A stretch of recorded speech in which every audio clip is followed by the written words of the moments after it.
Il a fait rire des millions de personnes à travers l'Europe avec rien de plus qu'une démarche chaloupée, un clin d'œil et une allure exagérément théâtrale. Aldo Macchione, l'homme derrière l'un des personnages comiques les plus emblématiques du cinéma français et italien, est passé des modestes planches de Turin aux écrans des années 1970. Adoré du public mais souvent cauchemardesque pour les réalisateurs, il a bâti une légende faite d'humour absurde et de bravade théâtrale. Mais une fois les caméras éteintes, l'homme derrière le masque a disparu dans le silence, jusqu'à aujourd'hui. Que s'est-il réellement passé avec cet artiste unique et pourquoi s'est-il retiré alors qu'il avait encore tant à offrir? Voler la vedette avec un sourire en coin. Né le 27 novembre 1935 dans la ville industrielle de Turin, en Italie, Aldo Macchione a grandi dans une famille ouvrière où le rire était une monnaie précieuse. Dès l'enfance, Aldo montrait un sens aigu du timing et de l'imitation, des talents qui allaient définir toute sa carrière. Ses idoles de jeunesse n'étaient pas des chanteurs d'opéra italiens ni des footballeurs, mais des stars du cinéma américain. À la maison, il amusait sa famille en imitant l'énergie frénétique de Jerry Lewis et le charme assuré de Clark Gable. Il ne se contentait pas d'imiter, il interprétait. Il étudiait leur langage corporel, leurs tics, leur silence. Il comprenait instinctivement comment faire rire les gens. Au début des années 1960, Macchione connaît son premier grand succès en participant et en remportant un radio-crochet populaire, une émission de talent radiodiffusée qui préfigurait les concours de talent télévisés modernes. Cette victoire lui permet d'obtenir un rôle dans un théâtre local à Turin où il se distingue immédiatement, non pas par une formation classique, mais par une présence scénique brute et magnétique. Le public était captivé par sa gestuelle. Il pouvait provoquer un rire avec un faux pas ou une grimace exagérée. Ce théâtre devient son laboratoire. Soir après soir, il y teste de nouveaux numéros, affine son rythme comique et découvre la puissance du silence entre les gags. Peu après, il est recruté dans un groupe qui va marquer la décennie suivante de sa vie, les Brutaux. Formé avec d'autres artistes italiens, Gianni Zullo, Ettore Bruno, Jack Guerini et Elio Piatti, le groupe est un mélange déjanté de rock'n'roll, de burlesque et de parodie. Ils ne faisaient pas que chanter, ils se jetaient contre les murs, tombaient de leurs chaises, portaient des costumes ridicules et lançaient des blagues en plein milieu de chansons. Les Brutaux deviennent rapidement une sensation en France et en Italie, où leur énergie anarchique s'accordait avec la contre-culture juvénile de l'époque. En se produisant à l'Olympia de Paris, l'une des salles de concert les plus prestigieuses d'Europe, les Brutaux faisaient souvent la première partie de grandes stars comme Sacha Distel. C'est lors de l'un de ces spectacles qu'Aldo dévoile ce qui allait devenir sa marque de fabrique, la démarche Macchione. Une démarche ridicule, hyper masculine, torse bombé et balancement de hanches exagérés. Inspiré en partie par Alberto Sordi, autre légende comique italienne, cette démarche était à la fois une parodie de la bravade macho et une invitation à rire de l'ego lui-même. Le public est conquis. Rapidement, les tabloïds français le surnomment Aldo la classe, une expression à la fois ironique et affectueuse. La démarche devient si populaire qu'elle est imitée par les écoliers, parodiée dans d'autres films et même montrée dans les émissions de variété françaises comme sketch à part entière. La notoriété d'Aldo grimpe en flèche et il ne faut pas longtemps pour que le monde du cinéma vienne frapper à sa porte. En 1970, le réalisateur acclamé Claude Lelouch, connu pour Un homme et une femme, décèle chez Macchione une étincelle que d'autres avaient ignorée. Lelouch lui offre un rôle dans Le Voyou, un film policier sombre avec Jean-Louis Trintignant. Non pas dans un rôle comique, mais comme un personnage secondaire qui apporte un contraste et une profondeur à l'ambiance noire du film. La capacité de Macchione à voler la vedette d'un simple regard ou d'un geste ne passe pas inaperçue. 2 ans plus tard, Lelouch fait à nouveau appel à lui pour L'Aventure, c'est l'aventure. Une comédie criminelle loufoque avec Lino Ventura, Charles Denner et le légendaire Jacques Brel. Dans une scène désormais culte, les personnages se lancent collectivement dans une interprétation de la fameuse démarche de Maxione. Un moment extraordinaire où fiction et réalité se confondent.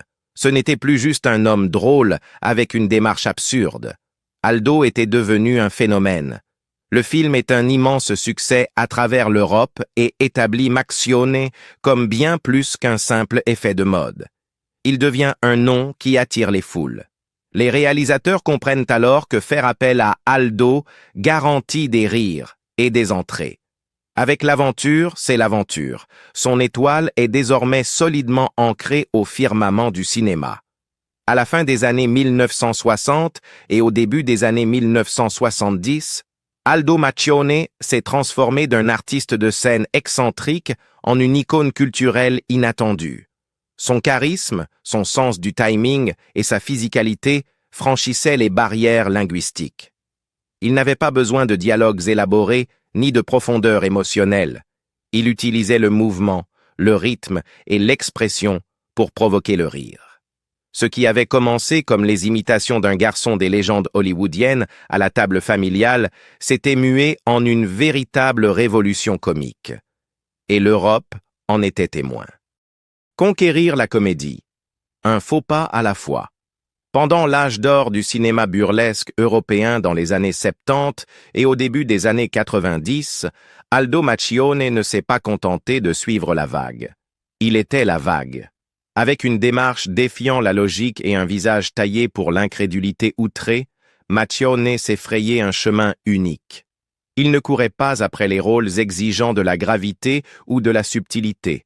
Au contraire, il se jetait à corps perdu dans des personnages ridicules, flamboyants et outrageusement excessifs. Ce que les critiques prenaient souvent pour de la bouffonnerie était en réalité une performance finement calculée. Derrière chaque chute, chaque mou, se cachait une compréhension instinctive du rythme comique, du langage corporel et de l'art de captiver un public d'un simple regard en coin. Entre 1975 et 1982, Maxione était pratiquement omniprésent dans le cinéma français et italien. Ses collaborations avec Pierre Richard étaient particulièrement iconiques. Dans « Je suis timide, mais je me soigne », il incarnait un faux dandy assistant un héros socialement maladroit joué par Richard. La chimie entre les deux, l'un nerveux et névrosé, l'autre bruyant et inconscient, relevait de l'alchimie cinématographique pure. Le film fut un succès au box-office en France, attirant près de 2,7 millions de spectateurs et consolidant la réputation de Maxione en tant que faire-valoir comique irrésistible. La même année, Maxione joua dans « C'est pas moi, c'est lui », partageant à nouveau l'écran avec Richard. Cette fois, l'intrigue tournait autour d'une confusion d'identité et d'ego surdimensionnés dans le showbiz, des thèmes reflétant de près la propre vie de Maxione. Il y jouait Aldo Barazzutti, un nègre vantard pris dans un tissu de mensonges. Le film lui permit de se parodier lui-même, un acteur dont la notoriété reposait sur des rôles de fanfaron, tout en explorant de nouvelles dimensions du burlesque. Les spectateurs français adorèrent cette mise en abîme comique et les critiques commencèrent à reconnaître que le slapstick de Maxione cachait une réelle conscience de soi. Dans « Plus beau que moi, tu meurs », réalisé par Philippe Clair, Maxione toucha presque à l'auto-parodie. Interprétant un gigolo italien enchaînant les catastrophes, il transforma la vanité en un art tragicomique. Le public riait du personnage d'Aldo parce qu'il était dans le déni, mais pas seulement. Il y avait une vulnérabilité sous ce vernis, une pointe de solitude qui rendait le rire un peu amer. Une performance que les critiques encensèrent ou descendirent, mais qui ne laissa personne indifférent. Volontairement ou non, Maxione avait mis le doigt sur une veine plus profonde de la comédie, flirtant avec la mélancolie. Rien dans sa carrière ne suscita pourtant plus de débat que son rôle de Tassin dans « Mais où est donc passée la 7e compagnie ?» de Robert Lamoureux. Ce film burlesque sur 3 soldats français tentant d'échapper à la capture pendant la Seconde Guerre mondiale. devint un phénomène culturel en France, attirant plus de 4 millions de spectateurs. L'interprétation de Tassin par Maxione, un soldat charmant mais totalement à côté de la plaque, fit sensation. Sa réplique devenue culte, « Chef, j'ai glissé, chef », entra dans la culture populaire. Les enfants l'imitaient dans les cours d'école. Les adultes la ressortaient au bistrot. Tassin n'était plus un simple personnage. C'était devenu une figure comique archétypale. Cependant, les coulisses furent bien moins joyeuses. Maxione s'opposa régulièrement à Jean Lefebvre, qui jouait le sarcastique Pithiviers, et au réalisateur Lamoureux, qui privilégiait un contrôle strict à l'improvisation. L'envie de Maxione d'improviser, de faire des blagues ou de sortir du personnage entre les prises exaspérait une équipe plus conventionnelle. Un jour devenu légendaire, après s'être fait réprimander par Lamoureux pour avoir gâché une scène, Maxione disparut. Toujours en tenue militaire, il quitta le plateau pour errer dans la campagne normande, finissant dans un café de village. Là, il aurait téléphoné au producteur Alain Poiré en exigeant qu'on lui apporte une limonade et des excuses. Poiré envoya une voiture et la limonade. Lamoureux, lui, resta inflexible. Lorsque vint le moment de tourner la suite, on a retrouvé la 7e compagnie, l'équipe pensait que Maxione reviendrait. Après tout, le succès du film reposait en grande partie sur l'alchimie du trio. Mais Aldo refusa, évoquant un conflit d'agenda. Les initiés savaient. La tension était devenue irréconciliable. Si l'amoureuse affirma plus tard que le différend était contractuel, Maxione exigeant un cachet plus élevé, d'autres proches de la production confirmèrent que l'acteur avait catégoriquement refusé de retravailler avec Lefebvre ou Lamoureux.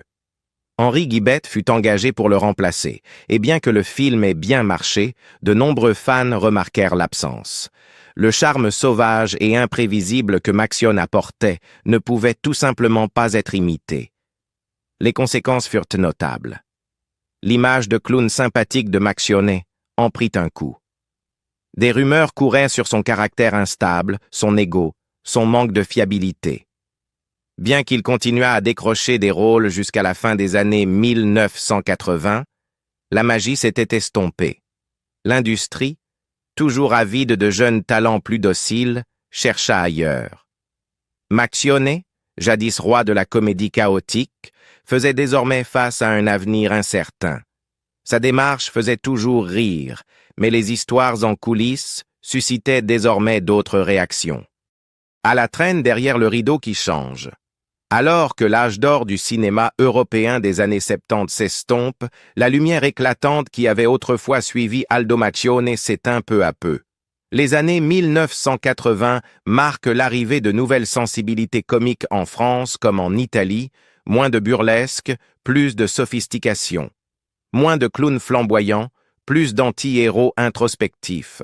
Pour un artiste comme Aldo, dont toute la persona repose sur des gestes exagérés, une fanfaronnade bruyante et une théâtralité pleine de charme absurde, ce virage est difficile à négocier. Maxione continue de travailler, apparaissant dans des films comme Le Cow-Boy de Georges Lautner ou Aldo et Junior, une tentative de buddy comédie avec le jeune acteur Rémi Laurent. Mais ces films peinent à trouver leur public, tant sur le plan commercial que critique. Les spectateurs, qui riaient autrefois aux éclats face aux pitreries physiques d'Aldo, trouvent désormais ces personnages dépassés. Même le public français, longtemps fidèle à cette fusion italo-française qu'il incarnait, se tourne progressivement vers de nouvelles stars comme Thierry Lhermitte, Coluche, ou plus tard, l'absurde raffiné de Jacques Villeray ou le cynisme acéré de Jean-Marie Bigard. Aldo la classe, le dragueur fanfaron à la démarche outrancière et aux phrases toutes faites, devient une relique. En 1986, il joue dans Pizzaiolo et Mozzarella, une comédie musicale dans l'univers de la pizza. Malgré son ambition musicale et des décors stylisés, le film échoue à retrouver le tempo comique qui faisait autrefois sa force. Les critiques le jugent forcé et dépassé. Maxione, désormais quinquagénaire, semble s'accrocher à un passé que le public a déjà oublié. À la fin de la décennie, Aldo Maccione prend la difficile décision de ranger le costume de son alter ego plus grand que nature. Aldo la classe, avec sa poitrine bombée et sa fanfaronnade ridicule, est mis au placard. Mais sans ce masque, l'homme, né Aldo Maccione à Turin en 1935, se retrouve face à un vide existentiel. Les directeurs de casting ne savent plus quel rôle proposer à un acteur dont l'identité entière s'est confondue avec un seul archétype comique. Ils tentent un discret retour dans les années 1990, multipliant les apparitions dans des séries télé et des spectacles de théâtre. Mais même la nostalgie a ses limites. En 1991, le célèbre dessinateur d'Astérix, Albert Uderzo, lui rend hommage en le caricaturant sous les traits d'un soldat romain vaniteux dans Astérix, la rose et le glaive. L'image, celle d'un légionnaire prétentieux, marchant avec la fameuse démarche Maccione, est à la fois une reconnaissance et un aveu discret. L'homme est devenu une caricature de lui-même. Sa dernière apparition au cinéma se fait dans Travaux, on sait quand ça commence, de Colin Serrault, où il incarne un caroleur vaniteux et sans talent. Un rôle ironiquement en écho à son propre déclin. Il reste drôle, mais l'humour est désormais teinté de mélancolie. La démarche est intacte, mais l'éclat a disparu. Les rires tonitruants ont laissé place à des sourires discrets et à un sentiment persistant de perte. Dans les années 2010, Aldo Maccione s'éclipse quasiment de la vie publique, vivant dans le sud de la France, loin des scènes de l'Olympia ou des plateaux parisiens. Lors de rares interviews, il évoque le passé avec franchise mais sans amertume. « Je suis un clown triste », avoue-t-il un jour, un clown conscient que son heure est passée. Et pourtant, dans les compilations YouTube, les vieux scopitones et les rediffusions télévisées, la jeune génération redécouvre parfois Aldo. Ce sourire en coin, cette démarche ridicule et cette allure inimitable survivent, non comme une tendance à la mode, mais comme les échos d'un temps où la comédie était grande, exubérante et joyeusement absurde. Pour Aldo Maccione, même lorsque le rideau est tombé, les applaudissements résonnent encore, s'éloigner sans disparaître tout à fait. En 2010, Aldo Maccione avait 75 ans. L'icône comique autrefois incontournable du cinéma français et italien n'était plus apparu dans une production majeure depuis plus d'une décennie. Bien qu'il ne fût pas totalement oublié, il était devenu un souvenir nostalgique pour une génération plus âgée, associée aux rediffusions granuleuses et aux coffrets DVD. C'est pourquoi sa décision soudaine de participer à La Ferme Célébrité, une émission de télé-réalité française, a stupéfié aussi bien les fans que les observateurs du milieu. Tournée dans une réserve animalière en Afrique du Sud, l'émission réunissait un mélange d'anciennes stars, de célébrités de tabloïds et de provocateurs médiatiques montants. Maccione n'était comme aucun d'eux. Il n'était pas là pour relancer une carrière pop ni créer un scandale. Il était simplement curieux, et peut-être un peu seul. Dès son arrivée, Aldo se distingua. Avec ses lunettes de soleil emblématiques et sa démarche lente, il ressemblait davantage au grand-père de quelqu'un qu'à un candidat de télé-réalité. Les plus jeunes participants, comme le célèbre autopromoteur Michael Vendetta, l'ancien acteur d'Alerte à Malibu David Charvet, et l'ex-Miss Paris Kelly Bochenko ne comprenaient guère qui il était. Mais il ne fallut pas longtemps pour que son charme d'un autre temps les conquiert. Son accent italien prononcé, ses manières de raffiner et ses remarques comiques spontanées faisaient de lui une présence réconfortante dans un cadre conçu pour susciter les tensions. Les candidats venaient souvent lui demander conseil ou simplement fuir les querelles incessantes de la maison. Mais la télé-réalité repose sur l'inconfort, et La Ferme Célébrité ne faisait pas exception. Les exigences physiques de l'émission, qui comprenaient le soin aux animaux, les travaux agricoles et la vie en plein air, se révélèrent rapidement trop lourdes. Aldo, qui n'avait jamais été un athlète, même à son apogée, peinait visiblement. Les caméras le montraient en grimaçant en trayant des chèvres, toussant après avoir nettoyé les porcheries ou allongé après quelques minutes de travail seulement. Au 7e jour, il en eut assez. « Je ne peux plus continuer. confia-t-il à la caméra, la voix tremblante mais toujours teintée d'humour. Une semaine ici. Et maintenant il me faut 4 semaines chez le médecin. Son départ ne fut pas perçu comme un échec, mais comme un adieu digne d'une légende. TF1 diffusa un montage émouvant de ses meilleurs moments dans l'émission, accompagné du classique Ti amo d'Umberto Tozzi.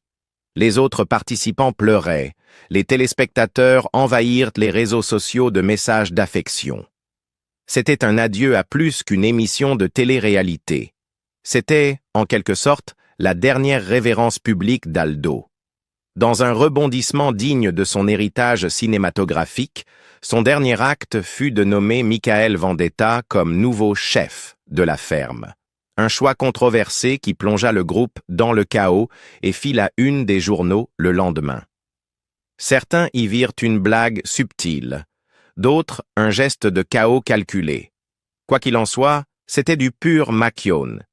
Même en se retirant, il laissait derrière lui du spectacle. Après l'émission, Aldo disparut presque entièrement du paysage médiatique. Il refusa les interviews, cessa toute apparition publique et laissa les lettres de fans sans réponse. Même la biographie Aldo Macchione, La classe, publiée chez Flammarion en 2015 et préfacée par son vieil ami Claude Lelouch, ne parvint pas à le faire revenir dans la lumière. Dans ce volume, quelques amis et anciens collaborateurs dressèrent le portrait d'un homme à la fois fier et blessé, reconnaissant pour les rires, mais amer face à la rapidité avec laquelle l'industrie lui avait tourné le dos. Il vit comme un vieux ours maintenant, déplorait le journaliste Gilles Bottineau dans une rétrospective de 2017. Caché à Saint-Paul-de-Vence, il n'aime pas parler de sa carrière. Je comprends, elle a été brutale parfois.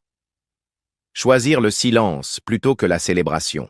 Aujourd'hui âgé de près de 89 ans, Aldo Macchione vit dans une quasi-totalité d'intimité dans le village français de Saint-Paul-de-Vence, niché dans les Alpes-Maritimes.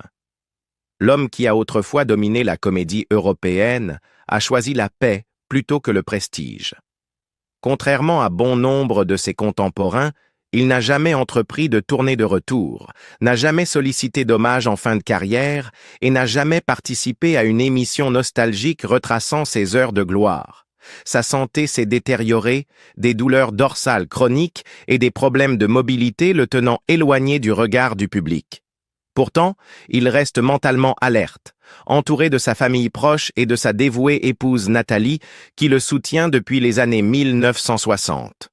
Leur mariage, comme sa carrière, a traversé des tempêtes. À travers la célébrité, les incertitudes financières et les périodes de découragement, Nathalie est restée à ses côtés, gérant la logistique, protégeant son intimité et devenant plus tard son aide-soignante à temps plein. Dans l'intimité, Aldo fait encore des blagues, exécute encore cette démarche ridicule quand l'envie lui prend. Mais il ne le fait désormais que pour elle et pour personne d'autre. Malgré les nombreuses invitations à des festivals et des rétrospectives, Macchione refuse d'y assister. Non par amertume, mais par une conviction tranquille que son temps est révolu. « J'ai eu mon moment », a-t-il confié un jour à un ami proche. « J'ai tout donné. Laissez maintenant briller les nouveaux. » Et pourtant, le passé refuse de le laisser partir. Chaque fois que la 7e compagnie est diffusée à la télévision française, elle attire des millions de téléspectateurs. Des répliques de ses films sont encore citées dans les cafés et les cours de récréation. Pour ceux qui ont grandi avec ses pitreries, Aldo n'est pas seulement un comédien.